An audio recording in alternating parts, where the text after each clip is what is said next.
Hi guys, welcome back to TedRedwoodFM. I'm Ed. Today's episode 3 of my Woking playthrough in Ultimate Soccer Manager 2 or USM 2. And I am obviously continuing the conference exactly where we left off. So last time out, I have to look at the fixtures to actually remember exactly what happened. I know it's been pretty inconsistent. We lost 1-0 to Farnborough in that final game. We're hopefully going to just chunder? Getting through a lot of games today, basically. I want to try and keep it as brief as possible. If you are looking forward to the series, got any feedback, please do let me know in the comments what I can do better, stuff like that. Obviously, like and subscribe if you like it or want to see more of it, as well as my other Football Manager content. I don't mind getting dislikes, but I got a dislike on my intro video today, just overall. And what I'd really like is people to actually provide a bit of feedback if you are going to dislike it. That's it really. Even if you just want to be a troll, just write I'm a troll, and that's cool. But yes, we will carry on where we left off. So as far as I'm aware, nothing's particularly going on in the chairman's office or anything. We're going to check the changing room. So we're playing Kidderminster today, who are third in the league. 1-3 drawn 2, lost 1. Hard tackling, attacking 3-5-2, not using an offside trap. I feel like we should be going defensive in this game, which is something obviously I said I'm trying to do. Need to check on fitness of the players. They all seem to be doing all right. Also need to check for... No, there's no new staff going on. So with this one, we'll leave the win bonus. Well, actually, we'll leave the win bonus at 30% regardless, because I don't think we're ever going to hit it. We'll go normal and long ball. If it looks like we're being overrun, I'll go to defensive. But hopefully, in the league against Kidderminster away from home, we can put up some kind of fight against them. Instant injury, I think that's a broken toe for Crawshaw, which is a nightmare. So we're going to have to bring on Andy Poborski, brother of Carol Poborski, obviously. Probably not, but let's just pretend. To come on in the first minute of the game. That wasn't even a card, was it? I saw they're on hard tackling, but I didn't think they'd actually fully smash us out. But apparently that is the case. It's a shame you can't focus down the wings or anything. You probably can, but I'm just not delving too much into the tactics at this point. But with a 3-5-2, you'd think they'd be slightly weaker down the wings at the back. Penalty. Bart Williams steps up and scores. So it looks like our normal approach with long balls seems to be going all right so far. It's really hard to tell. I just like playing on ×8, to be honest. It flies by, doesn't it? Twisted ankle for Bart Williams there, I think I saw, which is not ideal. Just as Kidderminster equalised, so we'll check. There's a twisted ankle for Wright as well. It's all going off. Okay, so the injuries aren't necessarily massive injuries. So he's on 88 fitness now, Bart Williams, for example, so it's not too bad. We'll bring off Richard Wright for Ian Whitney, though, in the middle because he's struggling a little bit. And then Stephen Orford can come on for Dimitri Scott, who's struggling a bit at the back. So our team of 17-year-olds currently holding up quite nicely.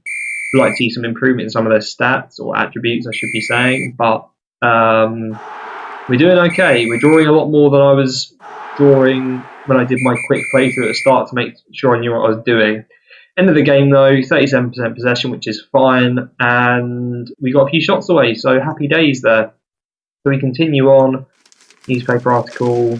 1-1. Happy. Very happy with that. What we will do is we're just going to keep checking this staff availability. We do have a game against Stalybridge Celtic at home. We'll see the extent of these injuries now. Crawshaw is injured, which is horrific. So Poborski can come on for him. We need to find a spot on the bench for someone. So Reed can come on there. We do have obviously better players down here, but they're older, so I don't really want to use them because I like 17-year-olds apparently. Everyone else, there's a few fitness concerns here. We will leave them out for one game and just see how we're getting on. Mind you, it says everyone here is injured. Crawshaw is out for months. Everyone else is sort of back soon. So we'll see if they can cope for a game. Something I haven't done as well is check my bank balances. So we've still got enough in the current account. So that's okay. So we'll actually transfer some over to the deposit to get a little bit more interest. It's better than nothing, right? We play Stalybridge Celtic today. I did not check on their formation. They're possibly playing a 4-4-2. Let's slow it down so we can get some idea. Maybe even a 4-2-4. I'm happy playing the way we're playing for this game as we get a concussion in the middle. Just that happens now. That player's probably off the pitch and probably straight to the hospital, but clearly in the 95-96 season. No one was really that bothered by concussion. I'm not saying people were hard men back then at all. I think it's really advisable to get your head looked at, make sure you're looked after. But just a different time, wasn't it? Just so much more technology and care in the game these days. I think that's actually a really good thing, to be honest. Especially with all these links like dementia with heading and stuff like that. It makes me fear a little bit. I mean, there's nothing wrong with a bit of fear, but I guess if you get involved in these sports, you know there probably will be some long-term damage. But that game has come to a 0-0 draw, looks very even, was very even. Attendance, so the capacity was maxed out at 2,000, so that's fine. Why isn't Shreve doing nearly as much as me? Okay, so one of our coaches isn't doing much apparently. No one's really bothered about the newspaper right now, so we'll have a look at coaching for the individual training. So Shreve, stamina.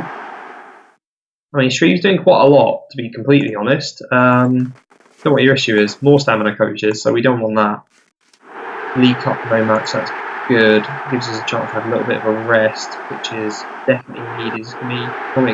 Normally they're paired up with European Cup clashes, but as it stands, it looks like we've still got, all these players I'm being told that everyone's still injured, which they definitely are. So Dimitri Scott can come onto the bench. Orford steps in there. Whitney comes on for Matthew Daniel, and then Reed can come on for Bart Williams, or at least he would if I could press the right button. But then one of those guys switched around because it's not OCD, because I don't have OCD, but it's just I want them in the right places. So today's opposition, Southport, lots of draws, not using offside trap, playing 3-5-2 defensive. So I'm actually going to go on the front foot here, I think. We'll combat their short passing with short passing. We'll just go on to attacking and see if we can force a result. I know we're able to home. I would like us to try and pick up the wins where teams are playing defensive and passing. I feel like attacking and passing is always going to trump that on this game anyway. I don't really know enough about the game to justify that, but I'm going to claim that I have knowledge.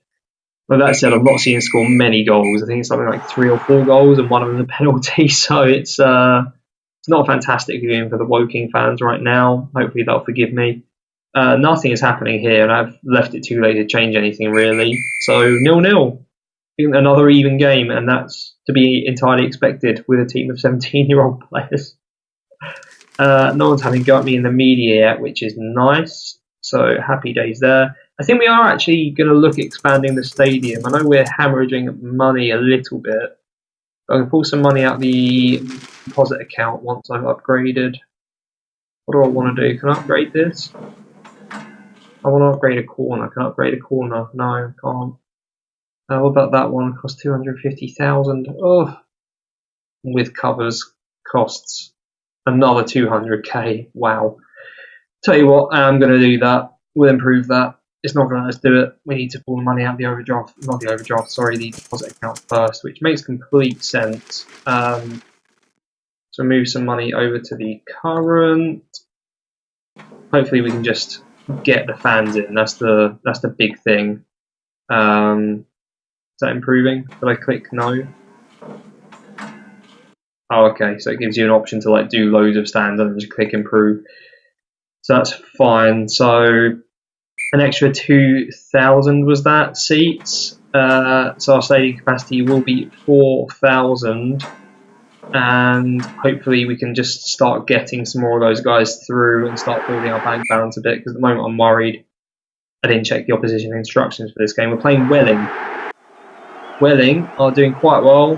They've got more wins than anything else. They are playing an attacking 5-4-1. So I think this is time for a defensive long ball merchant type game for Woking today. We've only got one injury to understand, so we're checking the fitness of our players to figure out where to go. Yeah, some of those guys are still just recovering a bit, so we'll give them a chance to rest it out on the bench. In fact, we'll take those guys off the bench just in case that helps at all. I don't think it does, but you never know. Off you come. And we go into the game against Welling United. I was going to say Welling Town for whatever reason. That would have been accurate, would it? But yeah, I mean, I'm enjoying this. I genuinely enjoy this game. I do enjoy the 98-99 version more, although I'm enjoying this now as Reed scores his first goal for the club. Puts us 1 up just before half time. Yeah, I just need to get the virtual machine working for 98-99, which is a far superior game. It's still got like the charm, like the nostalgia to it, but it's just a bit more streamlined, a bit nice to look at, stuff like that. So I'd like to get that working one day, but for now, USN2 is fine, especially when we get 39% possession and walk away with a win against Welling United. So yeah, happy days there. Just going to check the notice board. Been told to change team training because that affects how good their training is. So yeah, you do need to do that. Spooner wants to talk about wages, and we win a derby. So yeah, all good. So I'll just adjust that stuff now. So team training is over here. So just ask the assistant manager, standard stuff. Give him free time on the Wednesdays because otherwise everyone moans. And then who asked for more money? Was it Spooner? So I think I just hit the mic with my beard there. Spooner wants more money. I mean, sure, you can have a little bit more money. I would like to hire this passing coach because he's superb, but can we afford an extra 400 a week loss? That's an extra 20k a year lost, and that might be key at this level, especially when we've got 2 all-staff already, so we'll leave that for now. Next up for us is Northwich Victoria away, who are winless in 10 games. Defensive, long ball, 3-4-3, hard tackling. So I think that's an attacking 4-4-2, short passing is what that calls for. So let's just set that up. And I'm not being overly intuitive about this, but this is about as intuitive as the game gets. But I'll get into the game in a second. Yeah, sorry, I just had to sort of dinner while the missus is out. So we get into the game against Northwich Victoria. We're looking good this episode so far. Have we lost a game yet? I think we might have lost 1 game, but what is it, like a draw or 2 and a win and a loss? It shows how quick, like, if you just like click go, this game basically plays itself, which is kind of the glorious thing about it. It means you've got like a couple bits of admin a year and then it's done, which I quite like, but I can understand why a lot of people wouldn't. Especially Football Manager these days, like, you can genuinely do admin every single day on that game if you really think about it and put your mind to it. But alas, it looks like in this game we are walking away with a 0-0 draw against Northwich Victoria. We do create something now, which we don't. We did have the better of it, and we definitely played pretty well, just couldn't get that vital result. A rather poor start to the season leaves Woking hanging in the lower reach of the conference table. Just 2 wins from the first 10 games leaves Ted Redwood with a great deal to do if he's to achieve any honours this season. That I don't dispute, like, obviously, but we've replaced the entire team. Although 2 wins from 11, 7 draws, 2 defeats, 13 points, we're nowhere near the bottom of the table. So I'm actually quite happy with that. I know I shouldn't be happy with that, but I am. Let's see where we are in the fixture list. Doncaster Rovers, FA Cup. Where are they? They're in Division 3, Donny Rovers. Looking like they're mid-table, defensive, long ball, 4-4-2, using the offside trap. So we are going to play a 4-4-2, normal, I think, passing, and just see what we can do about it. Or because they're Division 3, we should probably actually go defensive and long ball. I shouldn't be trying to win this game necessarily. We're at home, we're away. Get through to the game itself first. See what the hat is. Donny Rovers. Oh, dearie me. I'm a bit worried. How are injuries looking? K. Smith has a damaged foot for weeks, if you believe the hype, which I do. Ken Smith. So we need to rest him. He's on 58 fitness. Oh my word. Dimitri Scott is still struggling for fitness as well. Nicholas Stamps. Sure. We'll bring in the youngster, then we'll put Dimitri Scott on the bench. Anyone I can put back into the lineup? Bart Williams for Reed, even though Reed's done better than most of them. I'll bring up Poborski, actually, because I know Reed's actually got a slightly better performance rating, so that's fine. And then finally, do we have anything else to make? Matthew Daniel has mostly recovered in midfield, so we'll bring him on, whoever's performing worse out of these two, which is Carl Kimball. But he can then go back onto the bench. So yeah, Donny Rovers, let's see how we get on. The pitch quality is bare, so I'm glad we're doing a long ball. We'll go for the ×8 as always though, and just see if we can get them back to the Kingfield Sports Ground and then maybe try and get through on penalties or something like that. they're definitely getting the better of the game here. You'd expect that from a team in a higher division. Can we get through to half-time? We do get through to half-time at 0-0. There's not a huge amount more I can do with this. We're on defensive, we're on long ball. I'm getting excited we're going to get through at 0-0. This is how ridiculous this is. 20 minutes to go. 10 minutes. Can we just hold out? We can. We draw in the FA Cup, so hopefully that will give us a bit more prize money as well as just extra gate receipts, which you can't really moan about. So when do we play that game? We'll play it in a couple of games' time, actually. So we'll encounter that on the next episode. So if you have enjoyed that, please do like and subscribe, and you'll see more USM2 action very soon. Cheers.